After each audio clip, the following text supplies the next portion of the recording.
네, 현대 철학 로드맵, 현재 우린 프랑스 철학편 이제 두 번째 시간을 마저 이어서 하도록 하겠습니다. 이제 미셸 푸코입니다. 네 번째 미셸 푸코, 1926년에서 1984년. 푸코 같은 경우에도 푸코는 이제 말년에 이거 뭘까, 끝까지 이제 나이 먹어서 이제 죽게 된 게 아니죠. 이제 에이즈에 걸리게 되기 때문에 에이즈 때문에 이제 합병증이라고 할까요? 그거에 의해서 사망하게 됩니다. 자, 어쨌든 그렇게 갑작스럽게 사망하는 바람에 이제 미셸 푸코는 본인의 철학을 다 마저 완성을 하고 좀 만족하고 세상을 떠날 수는 없었던 것 같아요. 그리고 그래서 생각보다 빨리 죽었죠. 84년에 죽었으니까 26년생인데 이제 푸코 하면 이제 좀 이따 이제 에피스테메에 대한 걸 배우게 될 텐데, 일단 인간관계가 있는 곳에 권력이 있다. 그래서 결국은 미셸 푸코 하면 떠올려야 되는 게 이제 어쨌든 이제 지식 권력,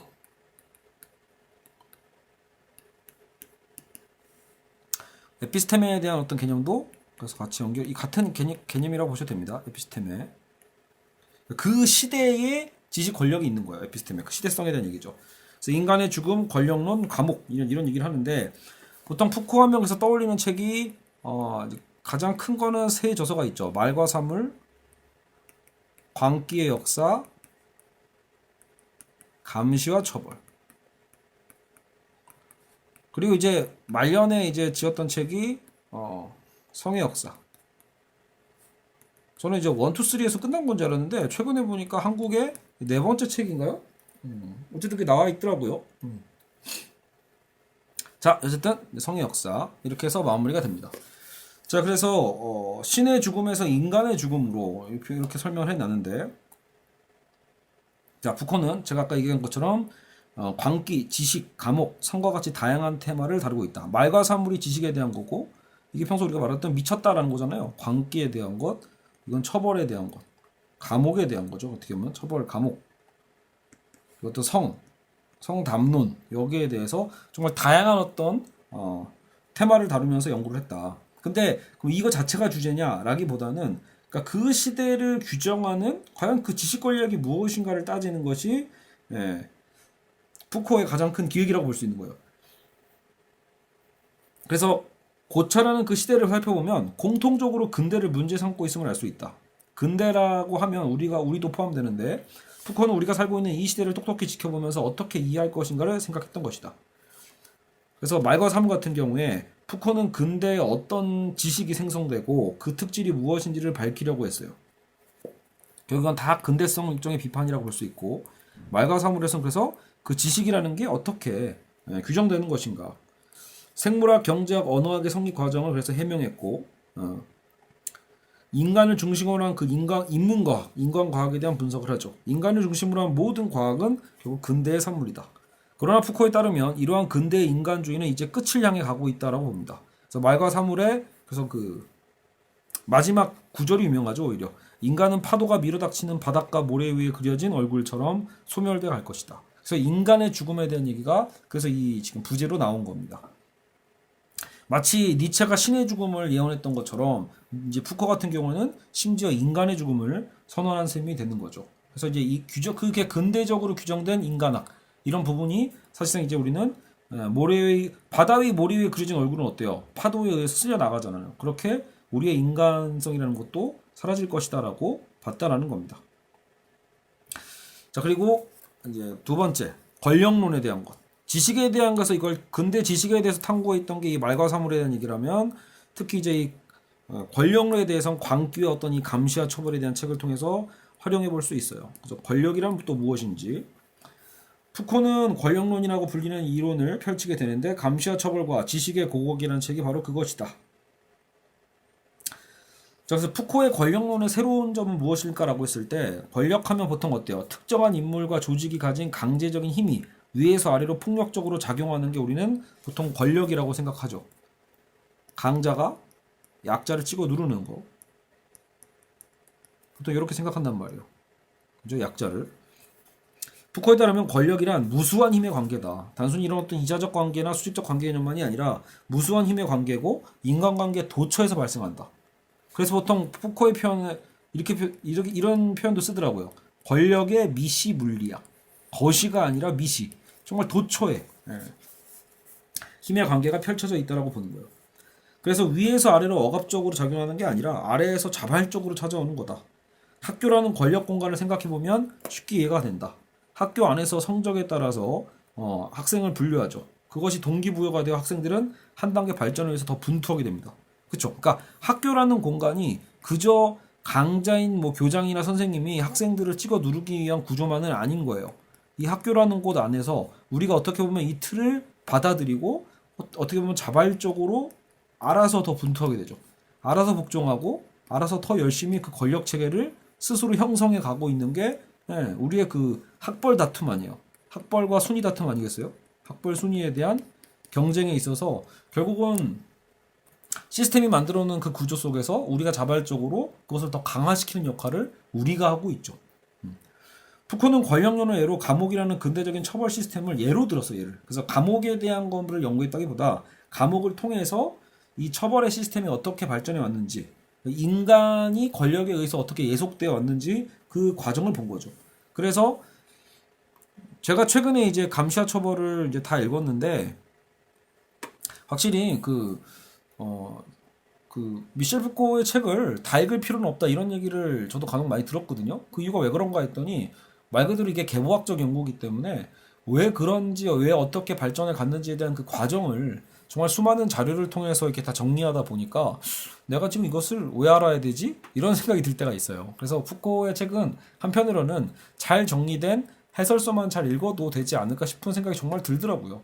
저도 그래서 말과 산모를 이제 또 읽어보려고는 하고 있는데 너무 또 잡다한 자료들을 많이 보다가 아주 어렵진 않아요. 그게 어려운 문체는 아닌데 이걸 왜 읽어야 되지 이런 생각이 들 만한 구절들이 너무 많습니다. 내용들이 너무 많죠.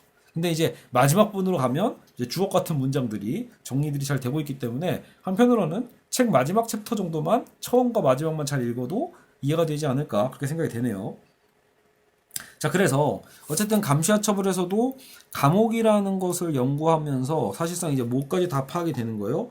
결국은 우리 삶에 있어서 가정, 학교, 기숙사, 공장, 군대, 병원 모든 곳을 얘기하고 싶은 거예요. 푸코가 하고 싶었던 기획은 우리 사회 곳곳에 이런 권력의 시선과 그 권력에 자발적으로 복종하게 되는 현상이 이루어지고 있다는 거죠. 자, 그래서 권력론의 문제점. 푸코의 권력론은 종래 권력 개념을 근본부터 해체한 것으로 엄청난 반향을 불러일으켰죠.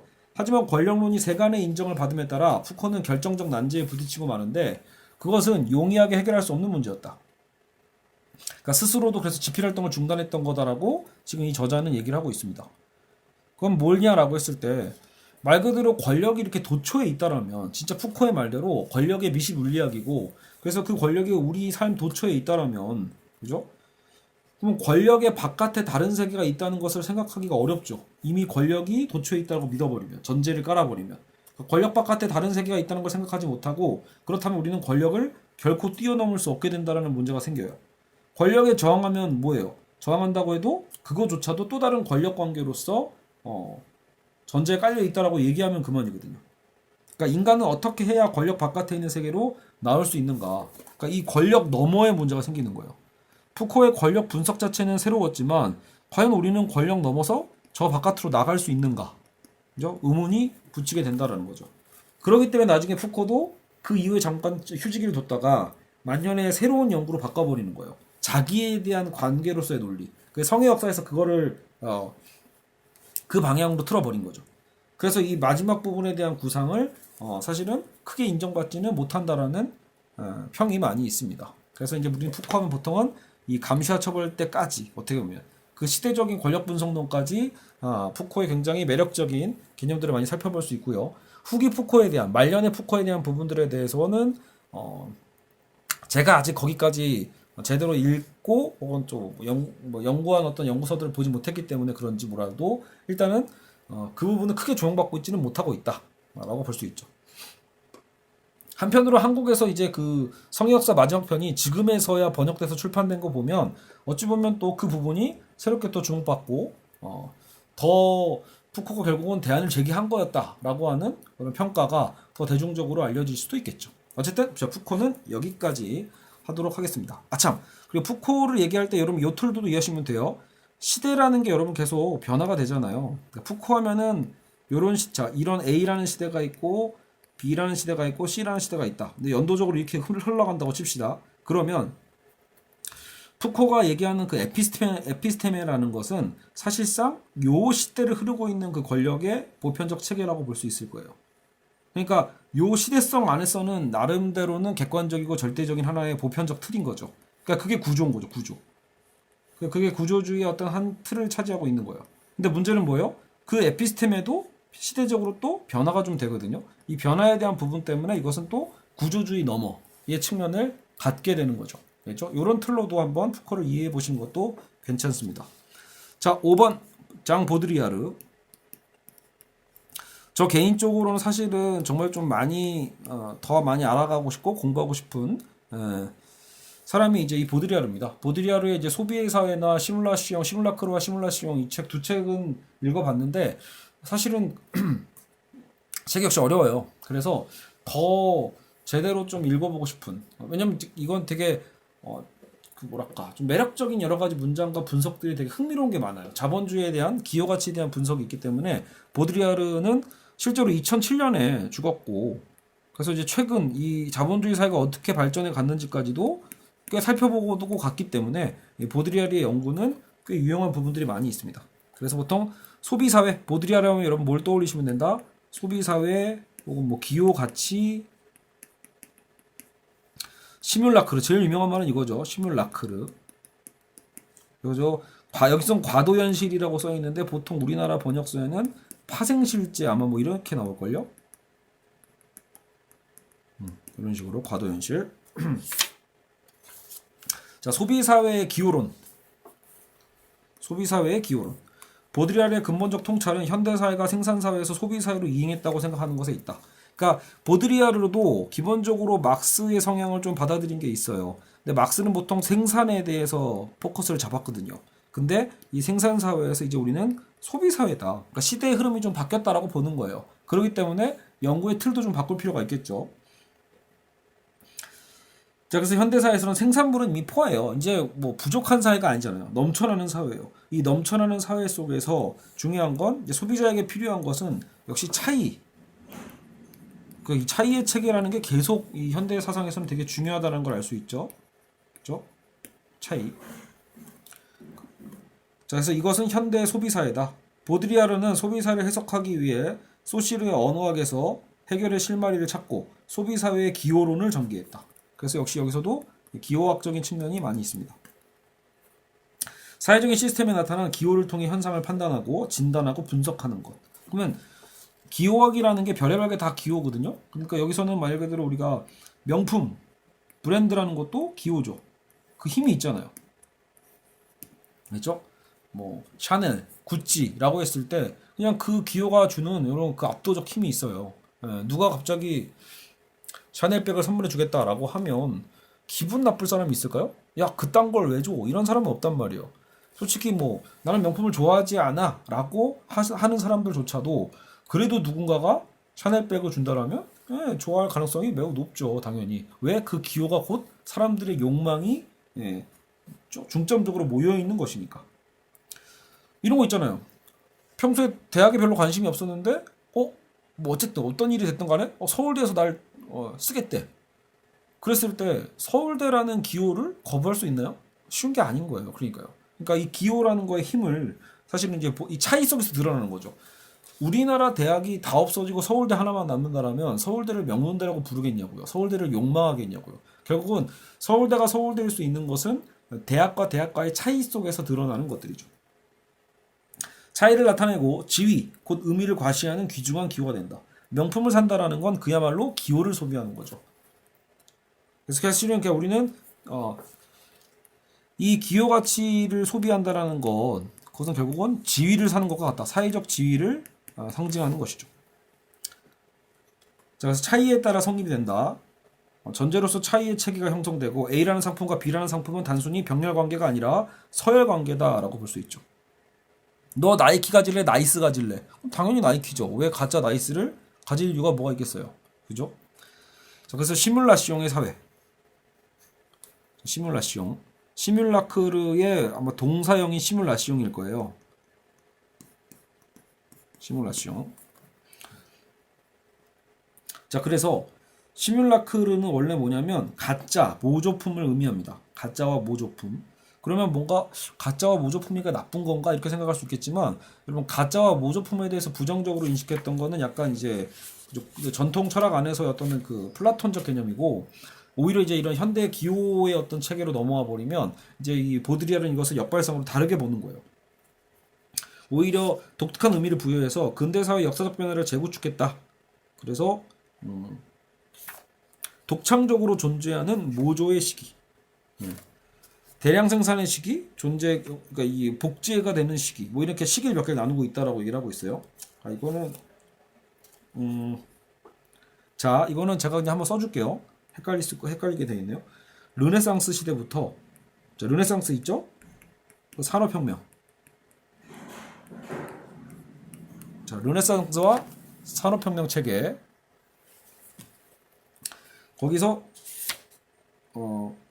독창적으로 존재하는 모조의 시기고, 모조품이다라고 할 때 그 모조죠. 모조의 시기라고 봤고, 두 번째 우리가 이제 대량 생산, 산업 사회가 왔으니까 대량 생산 체계가 오죠. 그래서 이거는 복제도 대량으로 복제돼요. 대량 복제의 시기. 대량 복제. 그리고 마지막 대량 생산이 끝난 지금의 현대 사회. 지금 보드리아르는 여기를 분석하고 싶은 거잖아요. 현대의 시기가 바로 시뮬라크르가 선행되는 시기다. 이게 이제 시뮬라크르라고 보는 거예요. 그러니까 원어 자체는 복제니까 다 똑같은 말 같지만 시대의 변화가 있다라고 보는 거예요. 예전에 그냥 모조였다라면 이거 대량 복제 시대로 가고, 지금은 시뮬라크르의 시대다. 그래서 이것을 시뮬라시옹이라고 부르는데, 시뮬라크가 선행된다는 것은 뭐냐? 지도가 영토에 선행된다는 말로 보드리아르는 얘기를 하고 있는데, 그러니까 여러분 보통 어때요? 영토를, 우리가 실제 영토를 어때요? 모조로 제작한 게 지도잖아요. 근데 보드리아르는 거꾸로 얘기하는 거예요. 지도가 영토에 선행된다. 그래서 여기서는 이제 사례로 내비게이션을 생각하면 된다고 했거든요. 자동차 운전할 때 내비게이션이 굉장히 도움이 된다. 화면상에 있는 지도와 현재 있는 것이 보이고 그 화면을 따라 오른쪽 왼쪽으로 회전하죠. 현실을 보는 게 아니라 내비게이션을 보고 우리는 이동을 하는 거예요. 뭐가 더 유용하죠? 시뮬라크르가 더 유용하죠. 그러니까 세 번째에 저는 이 복제된 것, 모조된 것이 뭔가 부정적인 의미가 아니라 오히려 긍정적 의미를 띠고 있을 수 있다는 거예요. 알겠죠? 그러니까 원본보다 더 유용하고 원본보다 더 진짜 같은 복제. 이게 바로 시뮬라크르로 이해하시면 되겠습니다. 현대사회 그 자체가 그래서 시뮬라시옹의 시대다라고 보는 거예요. 지금 사회는 끊임없이 어떻게 보면 복제의 시대고, 근데 그 복제가 점점점 나빠진다는 개념이 아니라 오히려 그 복제 그 자체로 썼을 때 새로운 컨텐츠가 또 나오고 또 발생하고 파생되고 이런 것들이죠. 그죠? 지금 어떻게 보면 제가 하고 있는 이 수업도 철저한 복제의 수업이기도 하잖아요. 그렇죠? 제가 뭔가를 만들어내는 게 아니라 제가 만들어내는 가치는 뭘까요? 그러면 결국은 이 복제의 복제 속에서 또 다른 어떤 틈을 찾는 거죠. 그래도 뭔가 이런 식으로 정리했을 때 이 책을 직접 읽는 것보다는 더 많은 것들 혹은 더 편하게 직관적으로 이해시킬 수 있지 않을까라는 것. 거기서 실제로 그런 거를 성공하게 된다라면 저는 저 자체로 하나의 시뮬라크르를 형성하게 되는 거죠. 그래서 그런 시대다. 마치 발터 베냐민이 나중에 또 배우겠지만 아우라가 사라진 시대에 대해서 그 아우라가 없어진 이 복제 시대에 나름의 긍정이 있는 것처럼, 사실 이제 보드리아르도 이런 그 시뮬라시옹의 시대를 나름대로는 그 자체로서 이해하고 긍정하고 있어요. 그래서 이제 파생실제 세계, 과도현실의 세계에 대해서는 일종의 이제 시뮬라시옹이는 일반적으로 모의 실험으로도 해석되는데, 현대에서는 도초의 시뮬라시옹이 이루어지고 있다. 자동차 운전을 배울 때도, 그죠? 심지어는 보드리아르가 왜 걸프 전쟁 있죠? 1990년대 걸프 전쟁조차도 하나의 어떤 이런 시뮬라크르라고 이제 분석하다가 이제 빈축을 사기도 했단 말이에요. 왜냐면 정말 많은 사람들이 죽는 게 전쟁인데, 전쟁조차도 하나의 어때요? 계기판을 보는 거잖아요. 컴퓨터를 보면서 컴퓨터를 통해서 미사일을 조작하니까. 그래서 사실 근데 시뮬라시옹 자체가 현실화가 된 사례가 이제 미사일 공격인 거죠. 네. 현실을 먼저 보는 게 아니라 사실상 이제 어떻게 보면 모니터를 보면서 그 수많은 그 세계의 평화를 위협하게 되는 더 큰 문제와도 연관되는 부분일 수도 있어요. 그러니까 이런 부분은 어떻게 보면 이런 파생실제에 대한 문제일 수도 있죠. 그냥 단순히 환상에서 벌어지고 현실에 영향을 끼치지 않는 게 아니라, 그쵸? 현실에 영향을 결국 역으로 끼치잖아요. 그래서 뭔가 이 더 미사일을 더 독재자들이 쉽게 쏠 수 있게 되는 기기가 될 수도 있다라는 점에서는 무서운 부분이 있죠. 그래서 현실과 시뮬레이션을 구별하게 되지 못하는 어떤 그 문제점에 대한 것도 생각해 볼 수는 있습니다. 자, 여기서 그래서 뭐 영화 자체가 이미 시뮬레이션이고, 그리고 뭐 텔레비전, 휴대전화, PC 등 정보기기들도 시뮬레이션의 장치가 된다라고 얘기를 하고 있습니다. 그래서 시뮬레이션과 현실이 구분되지 않는 것, 이게 바로 하이퍼 리얼이고 파생실제, 과도현실 등으로 불리게 되는데, 우리가 바로 그런 현실을 살아가고 있다라고 보드리아르는 분석하는 거죠. 그리고 이건 매우 중요한 현실 인식이고, 우리가 이런 시대를 정확히 직시를 해야 어떻게 살아야 될지에 대해서 고민할 수 있게 되겠죠. 자, 여섯 번째는 이제 들레주와 펠릭스 가탈입니다. 두 학자입니다. 보통 근데 둘이 워낙 공절을 많이 했기 때문에 이렇게 짝지어서 많이 나와요. 그래서 오늘 우리가 여기서 이 사람들도 워낙 또 방대하지만 안티오이디푸스라는 저자, 그 욕망하는 리좀적 사고, 이런 것들 정도만 살펴보겠습니다. 워낙 방대한 게 들려지니까요. 자, 안티오이디푸스. 오이디푸스 하면 뭐가 떠오르죠? 프로이트, 뭐 락강가 떠오르잖아요. 근데 안티라고 하는 것은 뭔가 안티펜에서 나오는 그 안티잖아요. 부정하는 거거든요. 그래서 기존 정신분석에 대한 비판, 정신분석적 욕망에 대한 비판으로서 들레주와 가타리가 안티오이디푸스라는 책을 쓰게 됩니다. 오이디푸스 컴플렉스에 대한 거부이자 프로이트 락강에 대한 강렬한 비판 서적이라고 볼 수 있어요.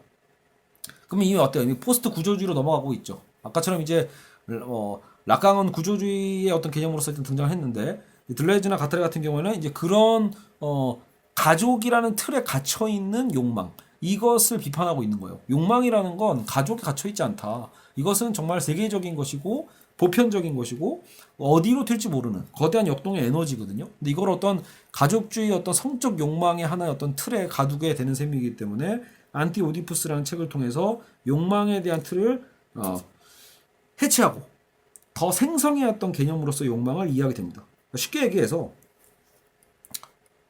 욕망을 굉장히 긍정하는 개념으로 이해하셔도 돼요. 누가요? 들레즈와 가타리는. 그래서 우리가 보통 욕망하면 부정적으로 바로 이해하시고 욕망은 나쁜 거야 이렇게 생각할 수도 있잖아요. 욕망에 대한 긍정적인 개념에서 가장 많은 주장을 하고 있는 게 바로 들레즈와 가타리죠. 통합이 아니라 분열, 획일성이 아니라 차이 같은 문구를 자주 거론했고요.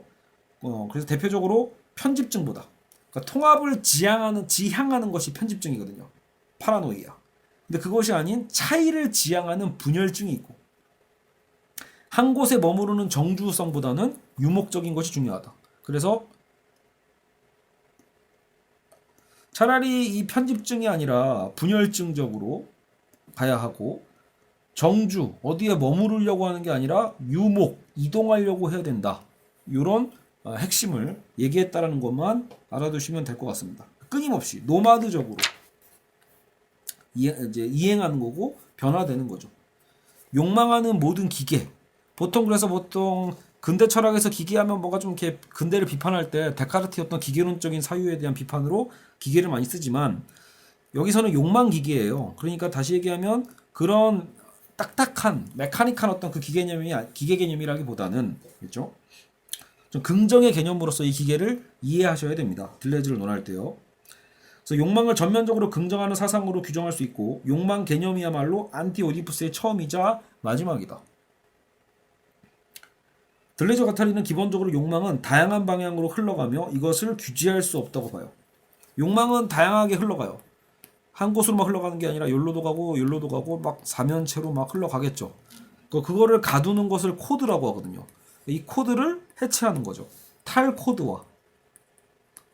알겠죠? 어떤 코드에 갖추는 것이 아닌 것.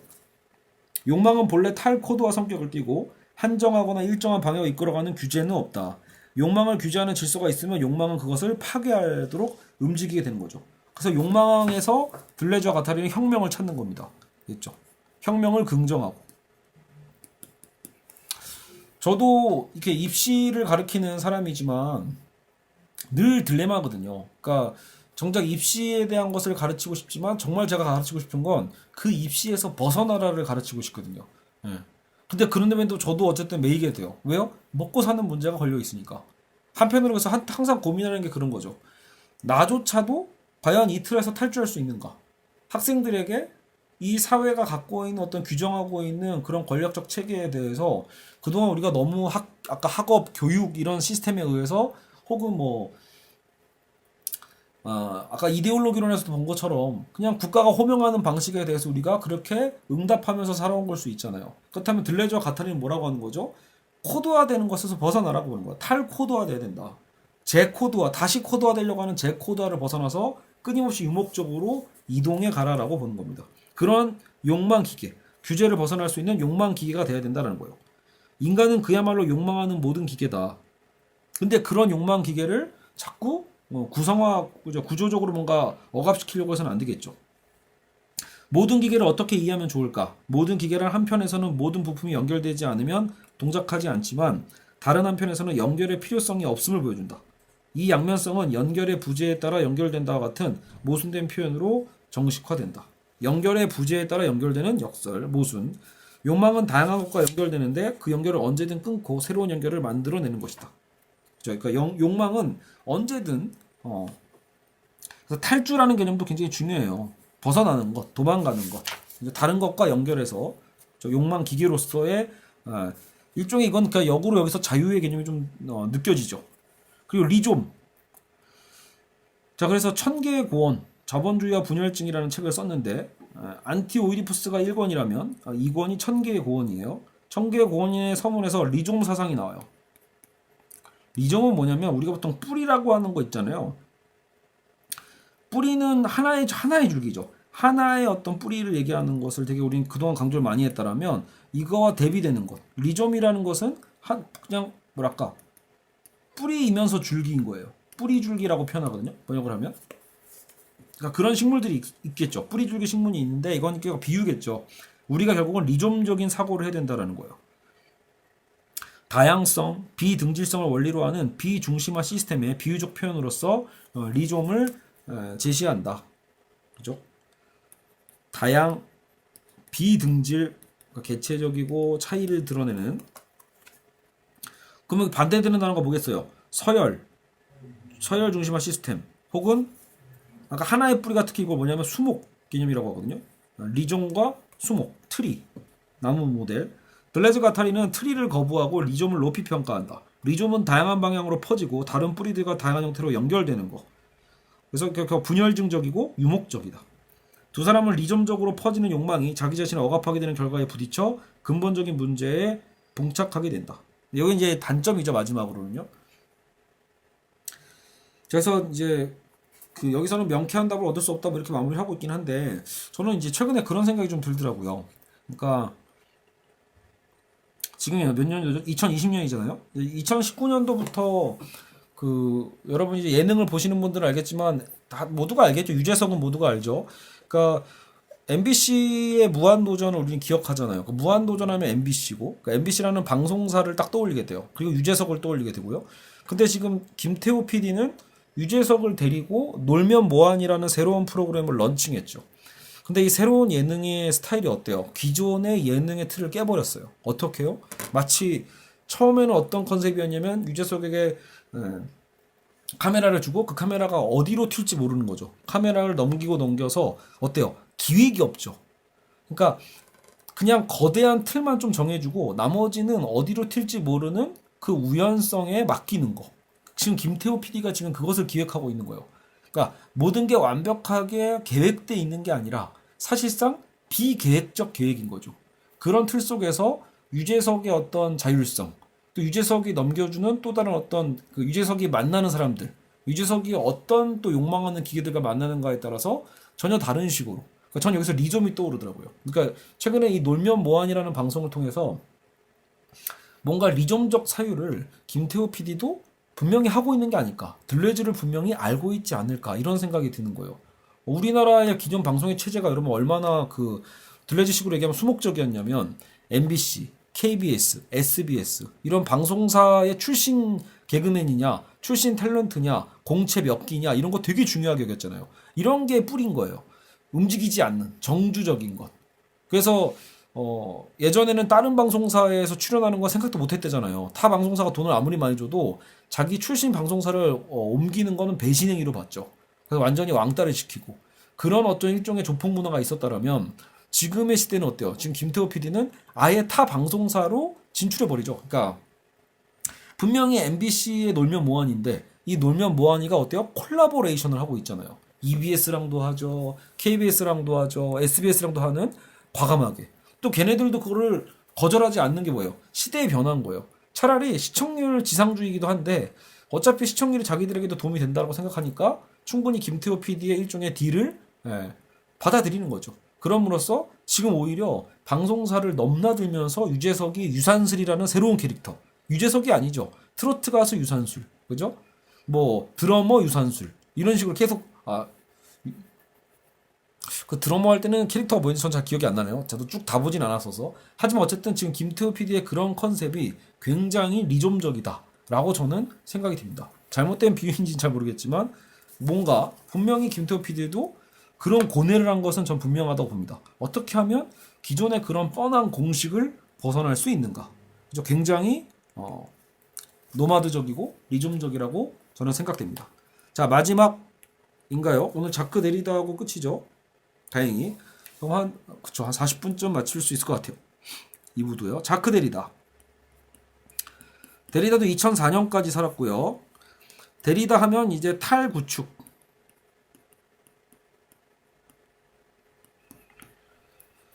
자, 그래서 계층 질서를 전도한다. 그래서 이제 뭐 데리다도 글쓰기와 차이, 그라마톨로지 뭐 이런 책들을 썼는데요. 포스트 구조주의 대표자로서 볼 수 있죠. 탈구축은 뭐냐? 디컨스트럭션이죠. 그래서 데리다를 생각하면 가장 먼저 떠오르는 것이 탈구축인데 이것은 현대 사상의 일종의 어떤 중심 개념. 보통 우리가 해체라고 표현하죠. 아마 역시 이것도 책이 번역이 좀 여러 달라서 그런 건데 탈구축 혹은 해체주의 이렇게요. 그래서 나름대로는 하이데거가 말을 좀 이렇게 좀 만드는 것처럼 데리다도 살짝 이 말을 좀 차용해서 바꾸는 방식으로 새롭게 만들었기 때문에 이거를 이제 영어 번역 그대로 해석하기엔 좀 어려운 부분이 있다라고 봅니다. 그래서 부정적으로 다 파괴한다 이런 개념의 해체는 아니라는 거예요. 해체하면 뭔가 좀 부정적이잖아요. 근데 지금 여기 그대로 읽으면 프랑스어로는 데콘스트릭숑 이게 디컨스트럭션을 프랑스어로 읽으면 그렇대요. 데콘스트럭션 이렇게 보네요. 근데 이것은 데리다가 말하는 해체라는 것은 그래서 완전히 부정적인 의미의 파괴 이런 게 아니라는 거예요. 오히려. 자, 그래서 오히려 역사적 유래를 더듬어 올라가면서 하나하나의 구성 요소를 풀어 해체하자라고 제창했다. 그래서 니체식으로 말하면 계보학적인 측면이 분명히 있죠. 니체의 계보학과 좀 비슷한 측면이 있어요. 예.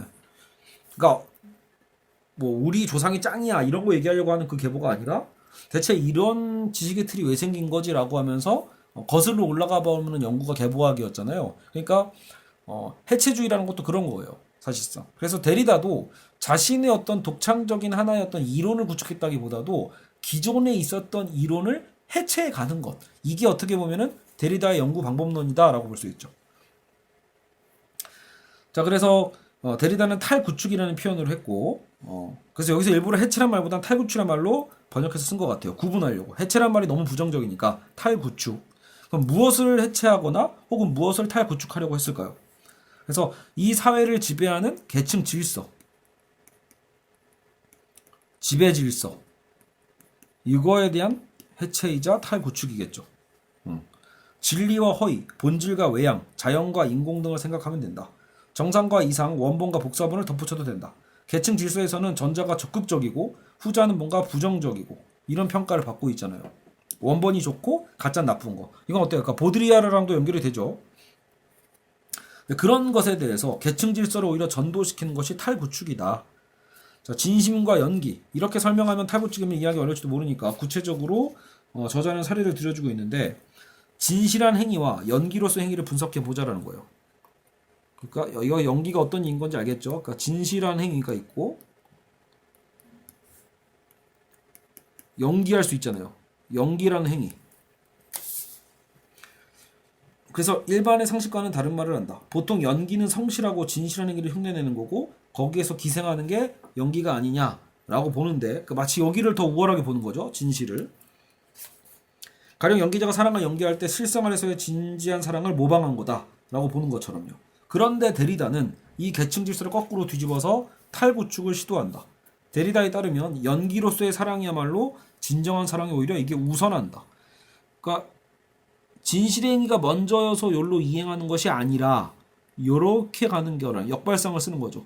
오히려 진실한 연기가 우선될 때 우리는 진짜로 사랑할 수 있다. 이렇게 이해를 하고 하면 되겠습니다.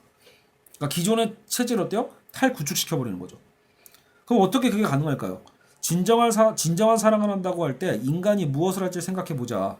자, 여러분 우리가 진정한 사랑의 증거가 뭐예요? 데이트 신청, 뭐 하루 종일 전화하기, 하루 종일 편지 쓰기, 뭐든 다 돼요.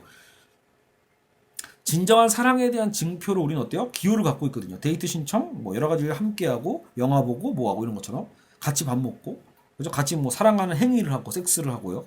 사랑하면 이런 것을 해야 된다고 하는 대본으로 어떤 것도 근데 정해진 건 사실 없거든요. 근데 우리는 다 그런 일을 하죠. 그래서 이 대본은 전통적으로 계승된 거예요. 그쵸? 우리는 누가 가르쳐 주지 않아도 이미 그렇게 사회적으로 계승된 행위를 하고 있는 거예요. 소설이나 영화 등에서 표현되고 있는지도 모르고 우리는 보이지 않는 대본에 따라서 구체적 행위를 하죠. 상대도 이 대본을 또 알고 있어. 그러니까 우리는 이것을 보고 사랑의 표현이라고 이해하는 거예요. 그렇게 생각하면 성실하고 진실한 사랑이라 해도 실제로는 대본에 따른 연기라고 말하지 않을 수 없죠. 이렇게 해서 데리다와 함께 연기하는 것이 가능하지 않으면 성실하고 진실한 행위도 가능하지 않다고 주장할 수 있다. 거꾸로 얘기하면 원본이 진짜고 복제는 가짜다 이런 게 아니라 오히려 복제를 잘할 때 원본도 가능할 수 있다. 이런 역발상에 대한 개념, 탈구축이라는 것이 바로 이런 방식이라는 것을 이해하면 되겠습니다. 알겠죠? 그러니까 여러분 이런 거잖아요. 난 진심으로 널 사랑해. 근데 한마디도 사랑한다는 표현을 안 했고 그동안 안 했고 행위를 안 했다. 그럼 사랑이 아니죠. 자, 여러분 다 진심으로 마음으로 사랑해. 근데 아무런 표현도 안 하는 남자가 있어. 그걸 사랑이라고 할 수 있나요? 아니거든요. 그러니까 오히려 이 사랑의 어떤 행위, 사랑하는 연기, 이 연기가 오히려 진실한 사랑을 오히려 구축해내는 걸 수도 있죠. 이게 탈구축의 개념으로서 저자는 굉장히 쉽게 소개해주고 있어요. 자, 마지막 정치적 데리다. 데리다 사상의 경로를 따라가다 보면 이제 후반부로 갈수록 굉장히 이제 정치적인 발언이 많아진다고 합니다. 그러니까 원래 처음에는 뭐 이렇게 그러니까 언어적 분석이나 뭐 그로모톨라지나 이런 거 얘기를 하니까 근데 이제 후반부로 갈수록 정치적이다. 그러니까 탈구축은 지배적인 계층 질서를 결국은 전도시키겠다라는 거고 사실 그러니까 탈구축 자체도 충분히 정치적인 시도였다라고 볼 수 있겠죠. 그래서 데리다가 93년에 이제 강연을 할 때 당시에는 93년 때니까 소련을 비롯한 사회주의 국가가 붕괴되고 있었을 때인데 데리다는 스스로 자기는 막스주의자가 아니다라고 공언하면서 공산주의의 망령은 언제나 나왔고 계속 나올 것이다라고 강조했다. 다만 이렇게 말했을 때 데리다가 어떤 정치를 마음속에 그렸는지가 문제가 된다. 데리다는 우애의 정치를 강조합니다. 우애. 여기서 우애라고 하지만 보통 요즘은 이 단어를 어떻게 쓰냐면 환대라고 씁니다. 환대. 아마 같은 말일 거예요 분명히. 그러니까 데리다 하면 여러분이 떠올리셔야 될 게 바로 요즘은 환대거든요. 호스피탈리티, 우애의 정치, 무조건의 환대, 무한의 책임, 무한 책임, 뭐 이것도 의미가 있죠. 무한의 책임. 이런 개념들을 얘기하면서 우리가 어떻게 타자를 받아줘야 될지, 타자에 대한 어떤 책임성을 갖고 있어야 될지 이런 것들을 굉장히 정치적으로 발언을 하게 되는 거죠. 다만 구체적으로 그래서 어떻게 하자는 거냐라고 하는 것에서는 정확치 않다라고 역시 또 비판을 하고 있습니다. 알겠죠? 그래서 일단 데리다 하면 결국은 후반부에는 이런 우애와 환대에 대한 개념, 우리가 그러니까 최근에 이런 난민 문제나 이런 거에 대해서 나름의 그래도요 데리다는 대안을 제기하고 있는 셈이에요. 뭐 구체적으로 어떻게 할 거냐라는 건 솔직히 이 학자 자체의 저는 그 비판을 위한 비판이라고도 봅니다.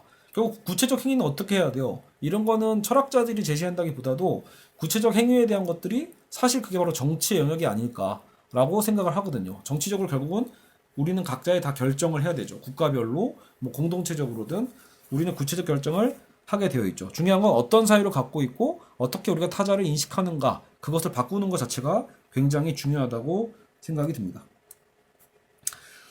자, 그래서 이렇게 해서 우리는 지금 7명의 프랑스 철학자들을 쭉 살펴봤습니다. 레비스트로스, 락강, 알투세르, 롤랑 바르트, 그리고 푸코, 들레주아 가타리, 보드리아르, 데리다 됐죠? 이렇게 해서 총 7개의 챕터를 나눠서 프랑스 현대사상을 정리해 봤습니다. 자, 오늘은 그래서 여기까지만 진행을 하고요. 그래서 이제 40회 충분히 80분짜리 또 나름대로 정말 빠르게 급하게 했는데 조금이나마 그래도 좀 정리가 됐으면 좋겠습니다. 근데 이제 저도 1편 끝나고 나니까 저도 모르게 또 이 책에 또 너무 이렇게 읽듯이 가버리면 사실 내가 원래 알고 있던 마크스와 니체, 프로이트는 조금 더 명확하게 이렇게 설명할 수도 있을 것 같은데 라는 생각이 들더라고요. 후회가 좀 되고 다시 하고 싶었는데 일단 좀 참았어요. 여하튼 그래서 저도 어떻게 보면 이 책을 참고하면서도 제가 알고 있는 얘기들을 통해서 오히려 조금 어떻게든 이 얼개들 어떻게든 더 쉽게 정리하기 위해서 조금만 더 노력하고 고민해 보도록 하겠습니다. 어쨌든 오늘 프랑스 철학 마무리를 했고요. 이제 다음 세 번째 시간에는 이제 독일 철학자 편을 다루도록 하겠습니다. 여러분 오늘도 80분 동안 고생 많으셨습니다. 다음 시간에 뵙겠습니다. 감사합니다.